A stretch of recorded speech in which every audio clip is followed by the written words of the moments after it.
Bonjour à tous, bon sabbat. Je suis heureux d'être avec vous ce matin pour partager la parole.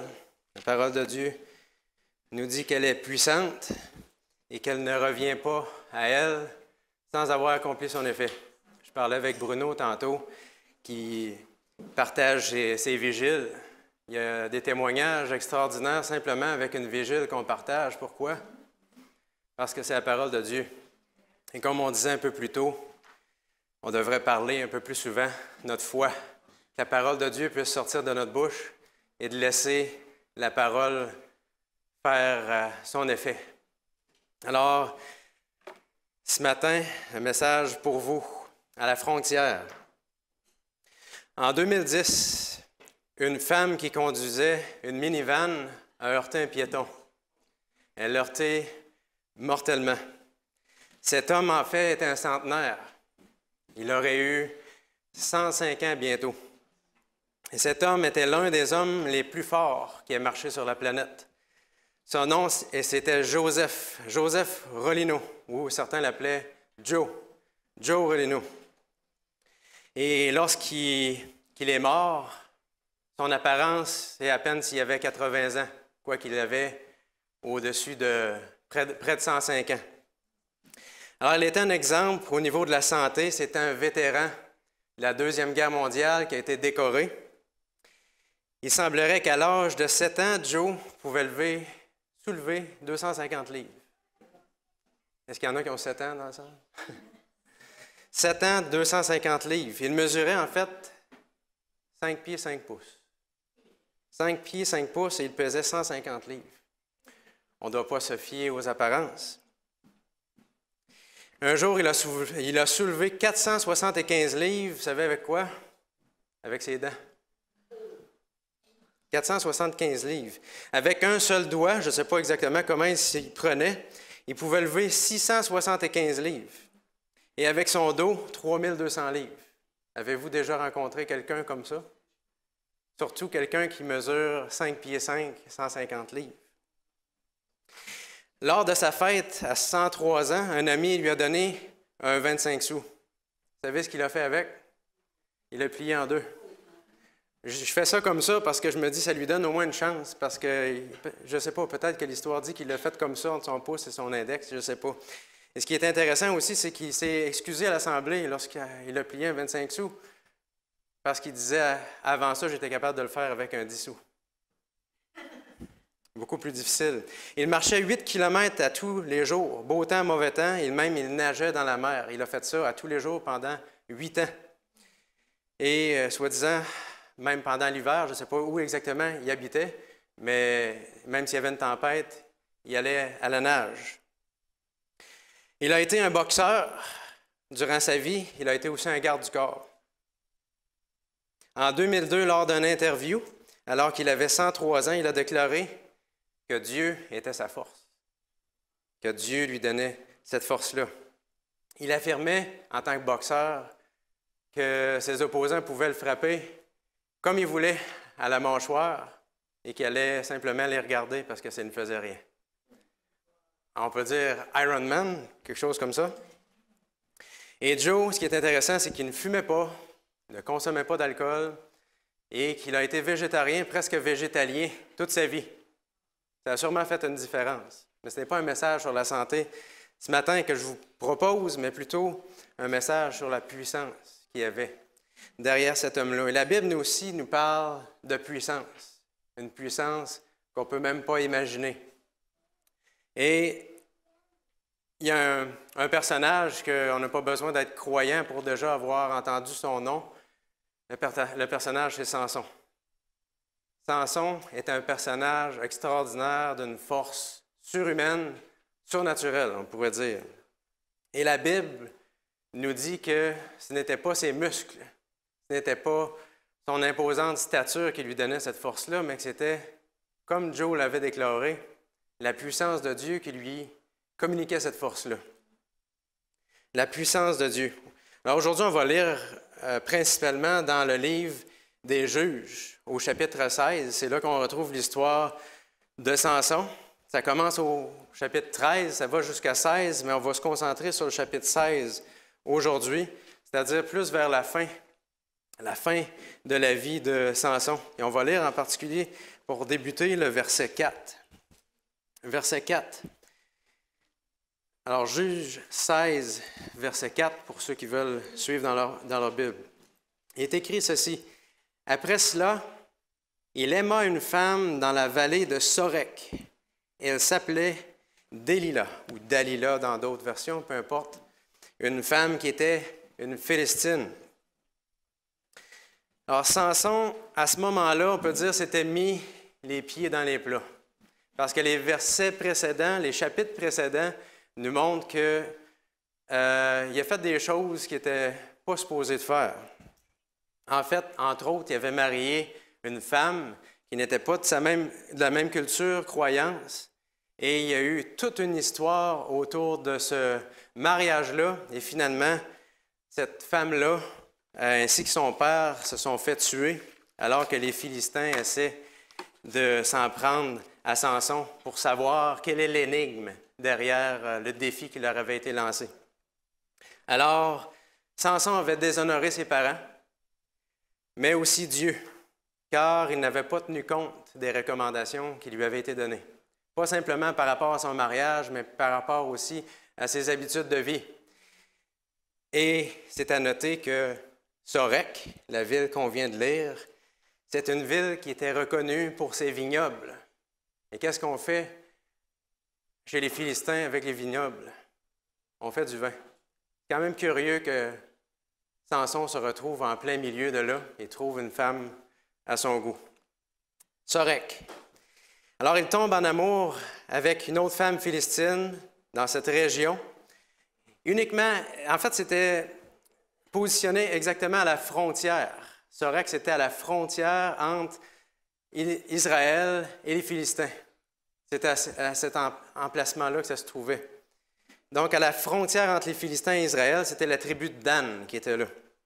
Alors, forcément, Samson aimait quelque chose chez les Philistins parce qu'il était toujours rendu là. Il devait avoir quelque chose d'intéressant. Samson cherchait en fait le terrain mitoyen entre Israël et les Philistins parce qu'il se disait quelque part en dedans de lui, il doit bien avoir quelque chose de bon dans les deux. Parce que la religion de mes parents est bien, mais je regarde les Philistins puis j'ai envie tellement de choses de ce qu'il y a là-bas, donc pourquoi ne pas tirer le meilleur parti des deux? Sorek était un bel endroit pour répondre au désir de Samson. Alors il a trouvé Dalila, très jolie, mais elle n'était pas vraiment sincère dans cette relation-là que nous dit l'histoire. En fait, elle cherchait même à profiter de Samson, à le manipuler, à exploiter ses faiblesses dans un but personnel. Ça, c'était la conjointe de Samson. Et son nom, d'ailleurs, veut dire « consumé ». Délila, c'est ça que ça veut dire. Et on peut dire que Samson a littéralement été consumé au travers de cette relation-là. Les princes des Philistins sont alors allés vers elle et lui ont demandé de trouver quoi? Le secret. Quel est le secret de ta puissance? Quel est le secret de ta puissance, Samson? Samson ne le dit pas ouvertement, mais en passant par Dalila, peut-être que ça pourrait fonctionner. Alors, il y avait cinq princes qui viennent auprès de Dalila et commencent à la convaincre fortement qu'elle avait intérêt à chercher parce que ce qui est arrivé à la femme qui était de l'autre ville, de Timna, elle était morte avec son père. Donc, elle avait intérêt à écouter ce que les Philistins venaient lui dire, mais non seulement par la peur, mais c'est aussi dit qu'il lui avait été offert un bon montant d'argent. Donc, ça devenait significatif pour elle. Non seulement je vais épargner ma vie, mais j'ai la possibilité de faire beaucoup d'argent. Et qui sait, peut-être qu'ils ne feront pas de mal à Samson, après tout. Elle ne connaissait pas toute l'histoire derrière la tête des princes. Alors, cette femme philistine, elle n'avait pas de problème à rencontrer les princes, et les princes n'avaient pas de problème à se rendre jusqu'à la frontière, parce qu'elle était philistine. Vous savez, il y a une maison, j'ai trouvé ça intéressant, il y a une maison qui a été bâtie, probablement qu'elle était là avant, je ne sais pas cette information-là, mais elle est située exactement à la frontière entre le Canada et les États-Unis. En fait, la frontière passe au travers de la maison. Alors, on peut se déplacer à l'intérieur de la maison, Changer de pièce et changer de pays en même temps. Alors, on peut imaginer le défi pour les douaniers, qui sont de l'autre côté de la rue, de s'assurer que les gens rentrent dans le pays d'une façon légale. Je ne sais pas tout ce qui entoure un peu cette histoire-là, un peu amusante, mais la maison est à vendre parce que personne n'ose acheter cette maison-là. On peut comprendre pourquoi. Alors, je pense qu'en tant que chrétien, parfois, on peut justement bâtir notre maison, qui est un symbole de notre relation avec Jésus, bâtir notre maison soit sur le sable ou soit sur le roc, comme nous dit la parole de Dieu, bâtir notre maison à la frontière, laisser passer la frontière en plein milieu, entre les Philistins et Israël, entre le monde et l'Église. Parce que, un peu comme Samson, on se dit, il y a de quoi de bon entre les deux, pourquoi pas en tirer parti. La parole de Dieu nous dit dans la première épître de Jean au chapitre 2, le verset 15 à 17, je vous le lis, ça dit ceci, « N'aimez point le monde », et on connaît ce passage-là, « ni les choses qui sont dans le monde. Si quelqu'un aime le monde, l'amour du Père n'est point en lui. Car tout ce qui est dans le monde, et ça cite, la convoitise de la chair, la convoitise des yeux, l'orgueil de la vie, ne vient point du Père, mais vient du monde. Et le monde passe et sa convoitise aussi. Mais celui qui fait la volonté de Dieu demeure éternellement. » Alors, l'histoire nous dit que Delilah a accepté la transaction qui lui a été proposée. Un bon montant d'argent. Certains disent que c'est l'équivalent de plusieurs centaines de milliers de dollars aujourd'hui, peut-être plus, j'en sais rien. Quelque chose qui l'a suffisamment convaincu pour aller de l'avant. Et Samson allait être trompé. Elle devait trouver le secret de sa force et il ne semblait pas avoir en fait le profil physique qui collait pour avoir la force. Parce que s'il était si imposant que ça, pourquoi est-ce que les princes seraient venus vers Delilah pour demander le secret de sa force?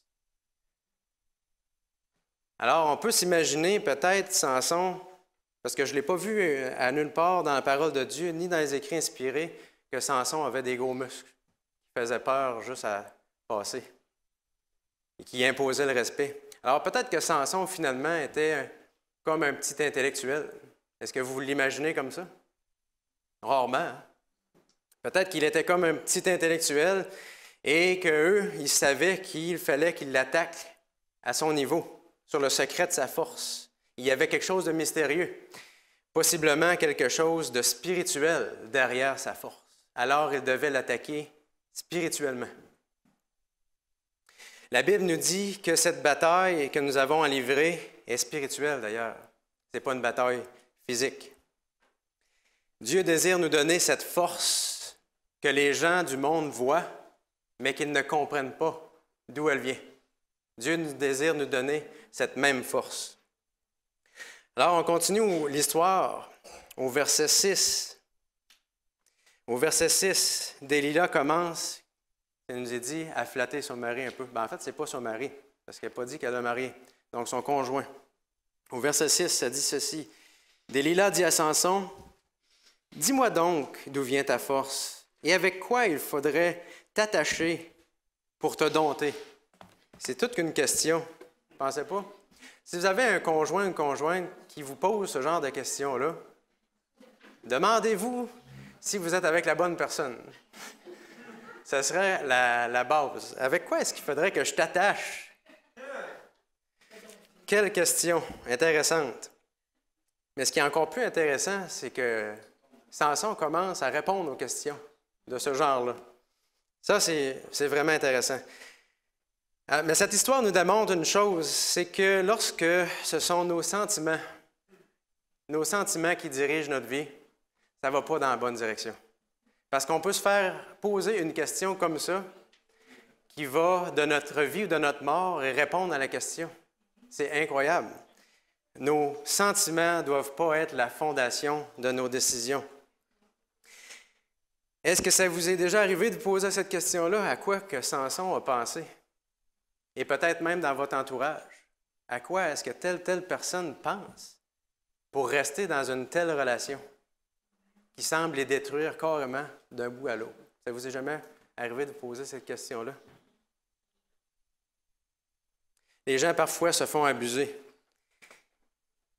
Et au verset 7, toujours de Juge 16, ça nous dit, Samson lui répondit, première erreur, si on m'attachait avec 7 cordes fraîches, le pasteur aimerait ça, il y a un 7 ici, 7 cordes fraîches qui ne soient pas encore sèches, je deviendrais faible et je serais pareil à un homme.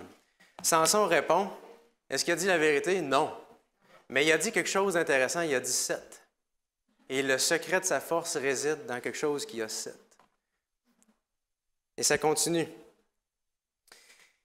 Ça pouvait être des cordes très résistantes, en fait. Certains disent que ça pouvait être une corde d'arc. Avez-vous déjà tiré une corde d'arc? Comment c'est raide? Faire du tir à l'arc, c'est quelque chose.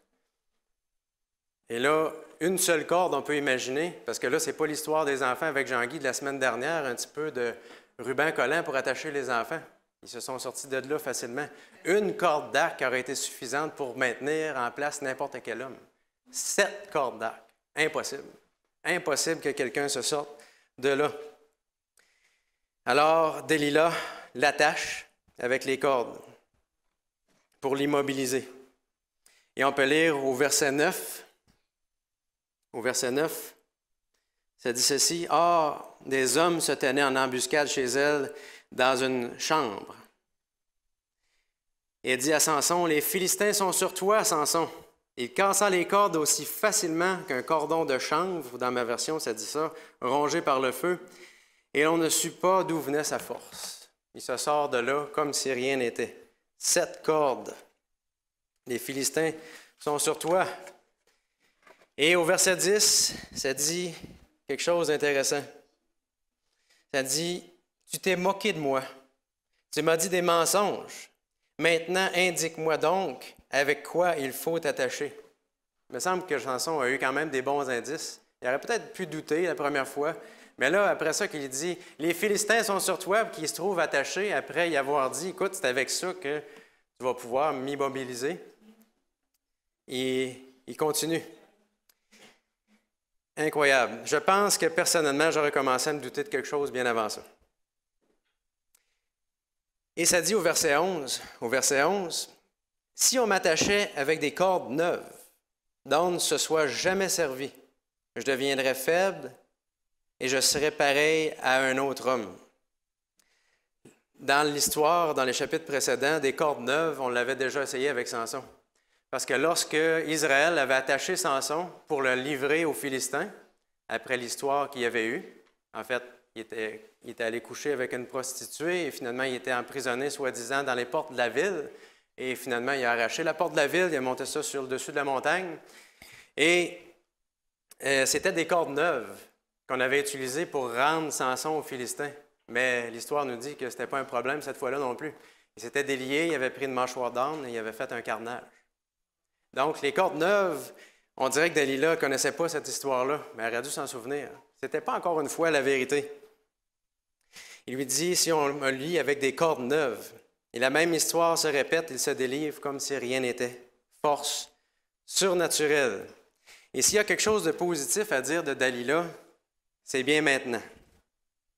Elle était persévérante. Elle était vraiment persévérante. Au verset 13, Delilah dit à Samson, « Jusqu'à maintenant, tu t'es moqué de moi. Tu m'as dit des mensonges. Indique-moi avec quoi il faut t'attacher. » Et il lui dit, « Tu n'as qu'à tisser les tresses de ma tête avec la chaîne de métier à tisser. » C'était au verset 13, ça. Delilah est persévérante et je me dis une chose, si on était persévérant comme ça dans la prière, peut-être qu'on obtiendrait des choses extraordinaires comme Delilah a obtenu une chose extraordinaire éventuellement, parce qu'elle n'abandonnait pas. Elle n'a jamais abandonné. Samson répond encore un mensonge, mais au verset 13, c'est quelque chose de plus qui est mentionné. Le 7 est encore là, ce qui concerne sa puissance, mais cette fois-ci, il y a un autre mot qui apparaît. Ses cheveux. Ses cheveux et ses 7 tresses sont là. Ça se posait la question à se dire, lorsqu'on insiste toujours, on dirait qu'à un moment donné, la vérité finit par sortir petit à petit jusqu'à temps qu'on se fasse cuisiner, comme on dit. Lorsque les gens insistent tellement après nous, on finit par dire la vérité, semble-t-il. Et le diable, si nous jouons avec le péché, il ne nous lâchera pas non plus. Je ne veux pas dire que Dalila était le diable, mais peut-être pas loin. Hein? Elle insistait toujours pour en savoir plus. Et si, tout comme Samson, nous cédons un peu de terrain à chaque fois, le péché va finir par nous avoir, l'ennemi va nous avoir. Petit à petit, il en prend un peu plus, puis il ne lâche pas, puis il insiste. Puis tant et aussi longtemps qu'on va jouer avec ça, il va être là pour nous en demander plus et plus. Et oui, il a mentionné ses cheveux pour la première fois. Il se dit en lui-même, en fait, je suis en plein contrôle. Aucun problème. Parce que de nombreuses fois, il s'en est sorti par sa force. Je suis en plein contrôle, il n'y en a pas de problème.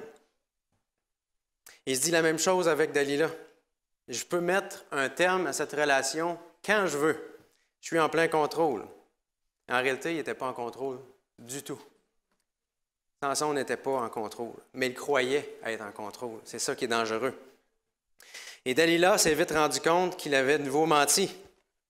Et Samson, maintenant, est dans une fâcheuse position. En fait, il l'était déjà au début de l'histoire, mais là, il l'est encore plus. Parce que l'étau se resserre sur lui. Et c'est sa tête qui est dans l'étau. Bientôt, il ne pourra plus bouger sa tête. Et le secret de sa force réside sur sa tête. Il est sur le point de dévoiler le secret de sa puissance, mais ce n'est pas tout. Il ne devait pas prendre du produit de la vigne, mais il l'avait déjà fait. Il ne devait pas toucher aux morts, il l'avait déjà fait. Il ne devait pas marier une Philistine, il l'avait déjà fait. Il ne devait pas coucher avec une prostituée, il l'avait déjà fait. Il avait fait beaucoup plus, il était encore avec une Philistine. Et il se met de plus en plus entre les mains de ses ennemis. Il est sur le point de dévoiler le secret de sa force. On peut imaginer Samson en train de dire « Je suis choisi de Dieu.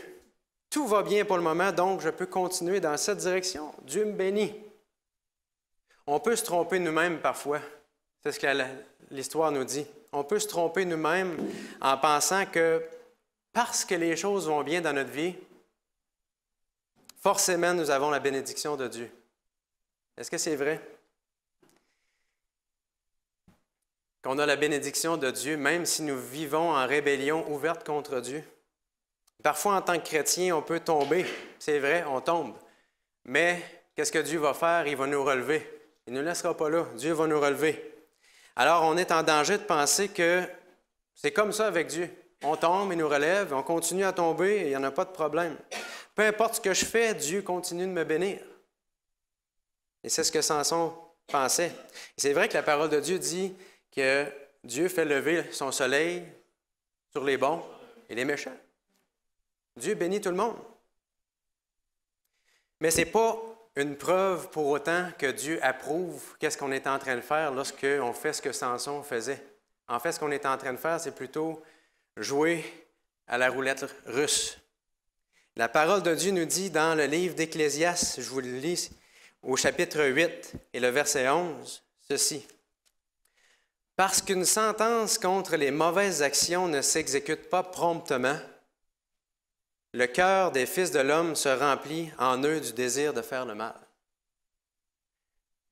Ce que ce verset-là nous dit, c'est que Dieu n'envoie pas la foudre à chaque fois qu'on fait un mauvais choix. Sinon, ça sentirait l'adventiste rôti. Pensez pas? N'en faites pas des mauvais choix. Ça sentirait fort. Il ne l'a pas fait pour Samson non plus.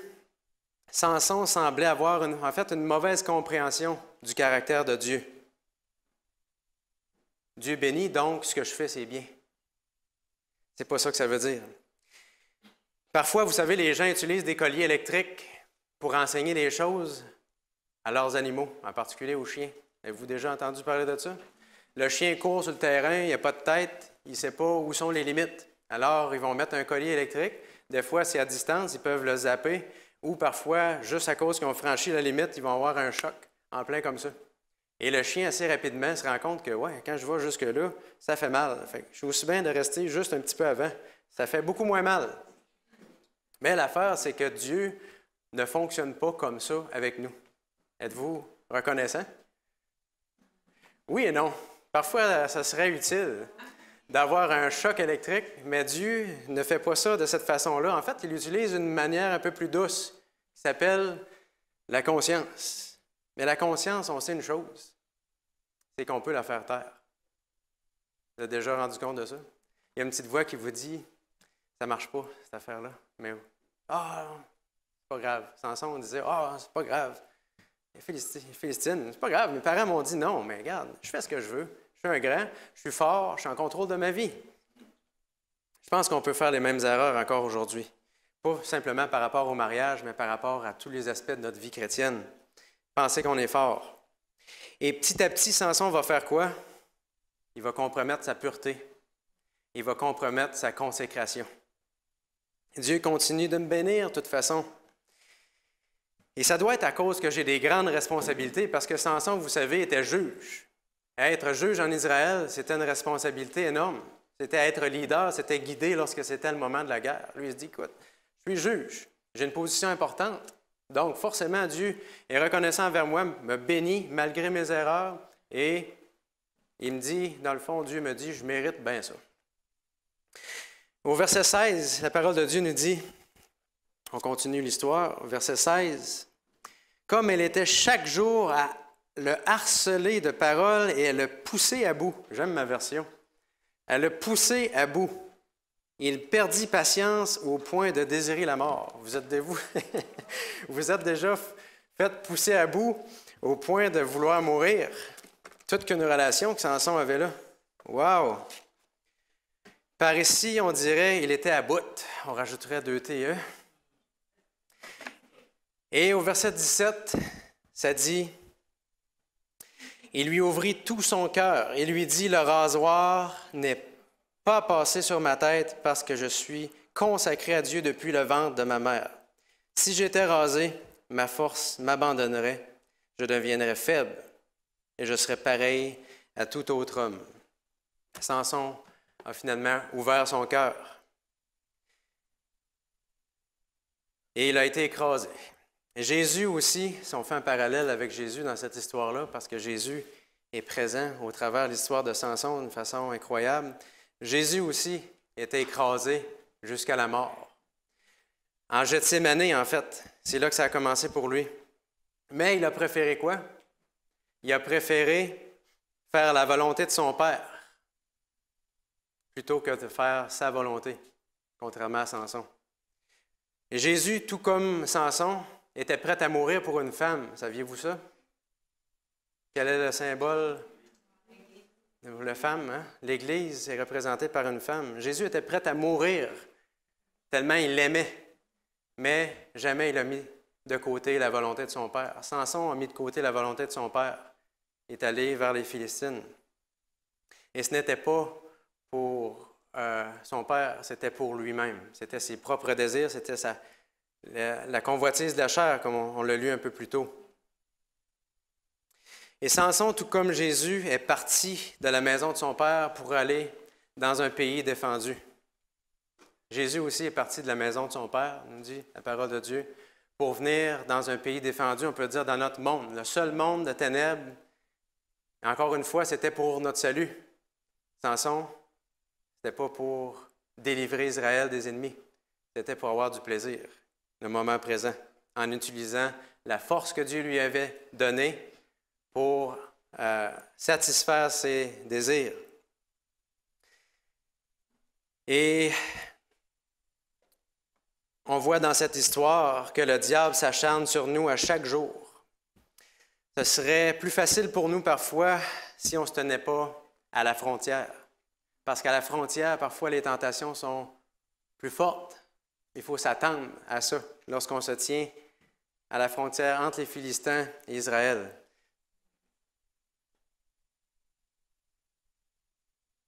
Et savez-vous qu'une journée sans tentation, ça n'existe pas, à moins que vous me disiez le contraire. Si on se rend compte qu'une journée sans tentation, ça existe, c'est peut-être parce qu'on est rendu tellement faible, tellement qu'on ne reçoit plus, on n'entend plus la voix de Dieu nous dire qu'il y a un problème et qu'on doit s'accrocher à Dieu. et qu'on est simplement balayé par le mal, parce qu'on vit dans un monde de ténèbres. Les ténèbres règnent. Et Samson est le parfait exemple de ce que c'est de s'amuser avec la tentation, de s'amuser avec le péché. Puis au verset 19, on lit la tragédie. Au verset 19, ça nous est dit ceci. Elle l'endormit Samson sur ses genoux, puis ayant appelé un homme, elle lui fit raser les 7 tresses de la tête de Samson et commença ainsi à le dompter. Il perdit sa force. C'est ce qu'on trouve au verset 19. Alors, on peut imaginer Dalila qui connaissait très bien les habitudes de Samson. Après tout, il était dans la vallée de Sorek. Il aimait prendre son verre de vin. Alors peut-être qu'il en a pris quelques-uns en mangeant, peut-être un autre après souper. Et je dis ça pourquoi? Ce n'est pas écrit dans la parole de Dieu, mais c'est écrit qu'il avait touché au produit du vin, du vignoble. Mais ce qui me dit qu'il y a quelque chose qui ne fonctionnait pas, c'est qu'elle s'est endormie sur ses genoux en se faisant flatter, qu'il y a un homme qui est rentré dans la maison, il n'en a jamais rendu compte. Et est-ce que vous vous réveillerez en train de vous faire couper les cheveux ou vous resterez endormi comme si rien n'était? Oui, il y en a qui dorment quand même, mais après ce qui s'est passé par avant, vous seriez capable de dormir paisiblement, sachant qu'on vous attache, on fait exactement ce qu'il faut, puis on crie « Les Philistins sont sur toi! » Vous dormiriez bien. Le diable désire couper, en fait, au travers ces cheveux-là, on voit la connexion qu'on a avec Dieu, la puissance que Dieu veut nous donner au travers ces différents liens-là. Il y en avait 7. C'est un symbole de la perfection que Dieu veut nous donner, cette puissance qu'il veut nous donner là. Et on voit Dalila couper une tresse à la fois, une après l'autre. Elle tombe par terre jusqu'à temps qu'il n'y ait plus rien. Et c'est à noter qu'elle fait ça à quel moment? Pendant qu'il dort. C'est exactement la même chose avec l'ennemi. Il va essayer de nous endormir et après ça, il va couper chacun des liens qui nous retiennent avec Dieu jusqu'à temps que notre force, il n'y en ait plus. Voilà de quelle façon il fonctionne. Et après ça, qu'est-ce qui se passe? Il frappe. Et quand il frappe, il frappe. Les disciples en Gethsémani devaient prier, disait Jésus, mais ils dormaient. Marc 14, 38 dit « Veillez et priez afin que vous ne tombiez pas dans la tentation. L'esprit est bien disposé, mais la chair est faible. » On lisait ce verset-là encore durant l'école du sabbat ce matin. L'esprit est bien disposé et la chair est faible. Samson s'en est rendu compte. Beaucoup trop tard. Parce que lui, il se disait « La chair est forte, donc l'esprit doit être fort. » C'est la façon que les gens qui n'ont pas Dieu raisonnent. Mais c'est carrément l'inverse. Dieu nous dit, la chair est faible. On a besoin de l'esprit. On a besoin de l'esprit. Samson pensait qu'il était fort. Au verset 20, ça nous dit, « Les Philistins sont sur toi, Samson. » Il se réveilla et dit, « Je m'en tirerai comme les autres fois. Je me dégagerai. » Il ne savait pas que l'Éternel s'était retiré de lui. Il ne savait pas. Est-ce qu'il y en a ici? Pas beaucoup. Il n'y en a pas beaucoup ici qui ont la même coupe de cheveux que moi. Peut-être quand vous étiez plus jeune. Peut-être que vous avez déjà eu cette coupe de cheveux-là, mais pourquoi je parle de ma coupe de cheveux? Parce que je me dis, quand c'est l'automne puis l'hiver, on sent un peu la fraîche sur le dessus. Et je me dis que Samson, qui était un Naziréen, qui n'avait jamais coupé ses cheveux, quand il s'est réveillé, il a dû sentir la fraîche. Il a dû sentir quelque chose de différent. Il n'a pas remarqué que ses cheveux étaient par terre, ses tresses étaient par terre, mais là, il savait une chose, c'est qu'il devait s'en sortir, comme d'habitude. Et le texte nous dit que « Je m'en tirerai comme les autres fois, je m'en dégagerai. » Avant ça, il se disait « Ma force me sort de là. » Tranquillement, on dirait qu'il avait oublié d'où venait sa force. Mais l'Éternel n'était plus avec lui, nous dit le texte. Pourquoi? Parce qu'il l'a chassé de sa vie en faisant ses mauvais choix, en rejetant les conseils de ses parents. On peut rejeter Dieu en rejetant les conseils de nos parents, nous dit cette histoire-là. Et il n'avait plus de force. Et le pire dans tout ça, c'est qu'il ne s'est même pas rendu compte que l'Éternel s'était retiré de lui. Le texte nous dit qu'il ne s'en est même pas rendu compte. Je fais un parallèle avec Jésus. Est-ce que Jésus s'en est rendu compte lorsque le Père s'est retiré? La parole de Dieu nous dit dans Gethsémani qu'il suait des grumeaux de sang, il était écrasé, que si Dieu n'avait pas envoyé des anges pour le relever, il serait mort. Et il a fait jusqu'à la croix grâce à l'intervention divine, parce que Jésus devait mourir sur la croix afin que les prophéties s'accomplissent. Et sur la croix, qu'est-ce qui s'est écrié? Qu'est-ce qu'a dit Jésus? Pourquoi m'as-tu abandonné? Il s'en était rendu compte qu'il était seul. Samson ne s'en était pas rendu compte. Samson ne s'en était pas rendu compte. Est-ce que l'Esprit de Dieu est encore avec nous personnellement? Ou est-il en train de se retirer tranquillement? Ou s'est-il complètement retiré sans qu'on s'en rende compte? Parce que c'est possible de penser être avec Dieu, comme Samson pensait que Dieu était avec lui. C'est possible de penser être avec Dieu et que l'Éternel nous a quittés. Ça fait peur, penser à ça. Le roi Saül, dans la parole de Dieu, le premier roi d'Israël, a attristé l'esprit avec quoi? Son esprit rebelle, un peu comme Samson. On n'a pas à avoir à faire de nos enfants une fierté s'ils sont rebelles. Parce que la parole de Dieu nous dit que si on est rebelle envers Dieu, on attriste le Saint-Esprit. Attrister le Saint-Esprit, c'est ça que Saül a fait. Il était rempli d'orgueil, et non seulement il était rempli d'orgueil, mais il était persistant à travailler contre Dieu. Et il s'est retiré, Dieu s'est retiré, il a dit « Gère les choses comme tu l'entends, Saül. » Alors que j'ai voulu t'offrir ce qu'il y avait de mieux. Alors, le fait de venir à l'Église, de travailler pour Dieu, et même d'avoir un poste de responsabilité dans l'Église, ne veut pas dire que nous sommes dirigés par Dieu. C'est ce que le texte veut dire. Parce que Samson était juge en Israël. C'est ce que l'histoire dit. Il n'y a pas une preuve que nous sommes dirigés par lui. Matthieu 7, 22, 23 nous dit, je mentionnais ce texte-là ce matin à l'école du sabbat, « Plusieurs me diront en ce jour-là, Seigneur, Seigneur, n'avons-nous pas prophétisé par ton nom? N'avons-nous pas chassé des démons par ton nom? N'avons-nous pas fait beaucoup de miracles par ton nom? » C'est extraordinaire. Avez-vous déjà fait ça? Chasser des démons, faire des miracles. Ces gens-là ont raison de dire, « Wow, on a fait ça au nom de Jésus, Dieu est avec nous. » Et Jésus dit à la fin, « Je ne vous ai jamais connu. » On peut croire, servir Dieu et être avec quelqu'un d'autre. C'est ce que ce texte-là nous dit.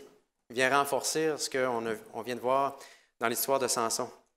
Et lorsque l'Esprit de l'Éternel s'est retiré, Samson en a vu les conséquences. Les conséquences ont été graves. Il a d'abord perdu la vue. Pourquoi? Ils ont crevé les yeux. Ils n'ont pas manqué leur coup. Hein? C'est barbare. Ils ont crevé les yeux. Première chose qu'ils font, ils sautent dessus. Et après ça, ils l'amènent à Gaza. Qu'est-ce qui s'était passé à Gaza? Samson avait arraché la porte de la ville. Après avoir passé la nuit avec la prostituée, il se disait, « Écoute, vous avez bien beau penser que vous allez me retenir. J'arrache la porte de la ville et je continue mon chemin. » Mais cette fois-ci, Samson passe par Gaza et l'histoire est différente. Il est aveugle et il n'a plus aucune force. Le chemin inverse est complètement différent. Et qu'est-ce qui va arriver? Il revient sans force, sans vue, et il va tourner la meule dans la prison. Il va virer en rond. Alors on peut dire qu'il est triste le sort de ceux qui ont perdu de vue leur Dieu et qui croient être avec lui malgré tout. Parce que c'est ce que Samson vivait. Samson n'avait pas peur de 1000 hommes par le passé. Et maintenant, une seule femme lui a soutiré toute sa puissance. Pierre, qui était prêt à tuer les soldats qui venaient arrêter Jésus en Gethsémani, s'est effondré devant une seule femme qui disait l'avoir reconnu comme étant avec Jésus. Et Élie, après avoir fait massacrer les prophètes de Baal, se sauve devant une seule femme qui dit lui enlever sa vie. Le diable sait que lorsque l'on croit être fort, on est faible. Le diable va trouver nos faiblesses, que nous soyons un homme ou une femme en passant. Nous avons tous des faiblesses. Alors Samson, juge et leader en Israël, qui a vécu selon la chair, selon ses passions, selon ses désirs, a terminé sa vie comme une bête en tournant en rond, ridiculisé devant tous, ridiculisé. Et Samson, on peut dire qu'il a certainement eu le temps de réfléchir. Il a eu le temps de réfléchir à tout le temps qu'il avait gaspillé, à tous les dons que Dieu lui avait donnés, à toutes ses opportunités de pouvoir le servir. Il était passé de conquérant à conquis. Il a alors réalisé que Dieu, ne l'ayant pas béni à chaque fois, c'est-à-dire ne l'ayant pas puni chaque fois qu'il ne faisait pas les mauvais choix, il a laissé croire qu'il était sur la bonne voie, mais c'était complètement faux. Le péché, tôt ou tard, va nous rattraper, nous lier, nous rendre aveugles et nous laisser dans les ténèbres de la prison, à nous faire tourner en rond dans notre vie sans Dieu et à se faire écraser comme un grain dans la meule. C'est comme ça que Samson a terminé sa vie. Comme Pierre a renié Jésus, sûrement, je peux imaginer Samson qui a pleuré amèrement, qui a vraiment regretté tout ce qui s'était passé. Il vivait une repentance, une vraie repentance. Il regrettait la douleur qu'il avait causée à ses parents et certainement à son Dieu. Et maintenant, il voyait plus que jamais, alors qu'il avait les yeux crevés.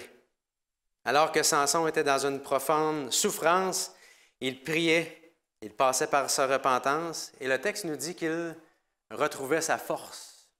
Il retrouvait sa force, et oui, ses cheveux repoussaient, mais son cœur changeait. Son cœur avait changé, il retrouvait sa force. Et dans nos souffrances et nos épreuves, Dieu peut nous rendre forts. C'est ce que l'histoire nous dit. Dieu peut nous rendre forts. Mais vous savez que les cheveux, ça ne repousse pas en une seule nuit. Ça prend du temps. Ouais. Moi, pour avoir de quoi qui serait beau, ça prendrait longtemps. Là.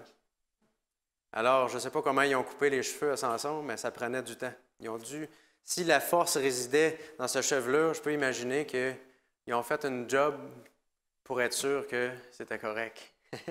On peut imaginer la coupe de Samson. Ses tresses y étaient tombées. Alors Samson, tout comme Jésus, n'a pas dit un mot alors qu'on se moquait de lui, jusqu'à ce qu'il soit placé au centre des deux piliers. Parce que c'est dit qu'il amenait Samson dans le temple de Dagon. Il était là, un temple un peu particulier avec deux colonnes qui supportaient un toit. J'ai trouvé ça intéressant. Je fais une petite parenthèse rapidement.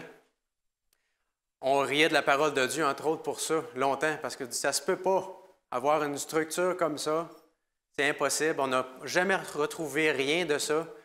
Un toit supporté par deux piliers qui soit atteignable à main d'homme, comme l'histoire le raconte. Et vous savez, on a trouvé ça. L'archéologie a trouvé ces temples-là de Philistins. Et il y a une photo qui était prise avec un homme comme ça, avec les deux bases, comme en ciment, si on veut, béton, peu importe le matériel qu'ils ont utilisé. Et on voyait très bien que c'était possible. Alors, encore une fois, l'archéologie est venue appuyer la parole de Dieu. Alors, Samson vient entre ces deux piliers-là. En fait, il demande aux jeunes qui le conduisaient de pouvoir s'appuyer là. Et Samson a demandé à Dieu de se souvenir de lui, tout comme Jésus l'a fait dans ses derniers moments. Samson s'est appuyé par la foi sur Dieu, puis sur ses colonnes, et a rempli sa mission première. Quelle était sa mission première? Il avait été appelé pourquoi? Ouais. Après 40 ans. C'était ça sa mission. Tout comme Jésus est venu pour défendre ses enfants de ses ennemis qui étaient dans l'esclavage. Alors que ce soit une femme en minivan qui nous frappe à mort ou une autre qui nous enlève toute résistance en nous éloignant de Dieu, petit à petit, ça importe peu.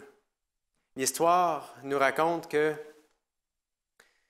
Dieu entend et exauce nos prières et est en mesure de nous donner la force nécessaire pour se relever, peu importe les erreurs qu'on a faites.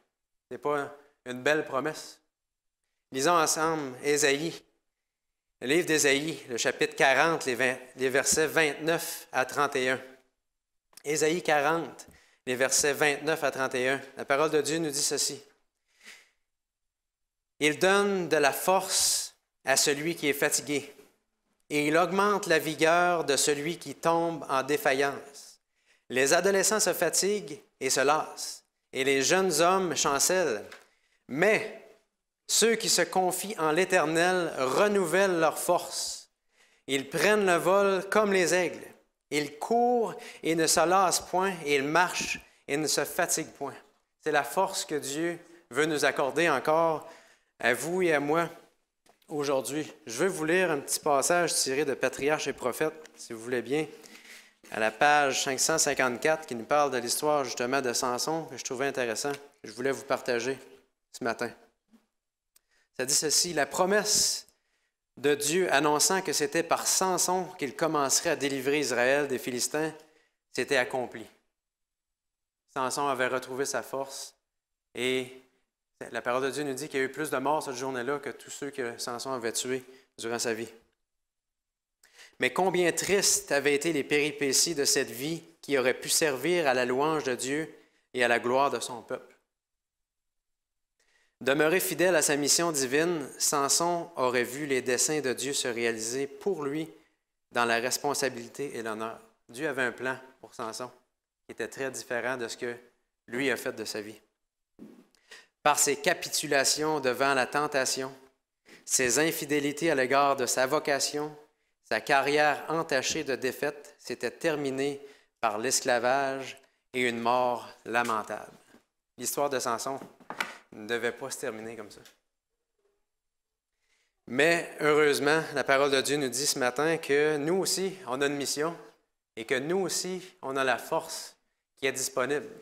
Peut-être pas la force herculénienne, je ne sais pas comment le dire, la force d'Hercule, ouais, mais beaucoup plus, la force du Fils de Dieu. Et nous avons une mission en tant qu'Église, on l'a mentionné encore une fois, l'école du sabbat, c'est le temps d'étudier la parole de Dieu pour faire de nous des missionnaires, pour qu'après ça, on aille au dehors et qu'on partage ce qu'on a entendu. Et je me réjouis de ce que Jean-Guy est en train d'organiser les choses, de ce qu'on prie pour savoir ce que Dieu veut qu'on fasse en tant qu'Église pour aller vers ces gens-là qui n'ont aucune idée de dans quelle situation ils se trouvent. Et on peut faire une différence dans leur vie et les libérer. Parce que comme Jésus est venu nous libérer de nos ennemis, notre mission, c'est de les libérer eux aussi, même s'ils ne savent pas encore qu'ils ont des ennemis. Alors que Dieu nous accorde cette force-là et qu'on puisse retrouver cette consécration-là, comme Paul, on l'a mentionné à l'école du sabbat, ou comme Samson, qui s'est reconsacré et que tous deux étaient prêts à jusqu'à perdre leur vie pour que la mission puisse s'accomplir. Amen.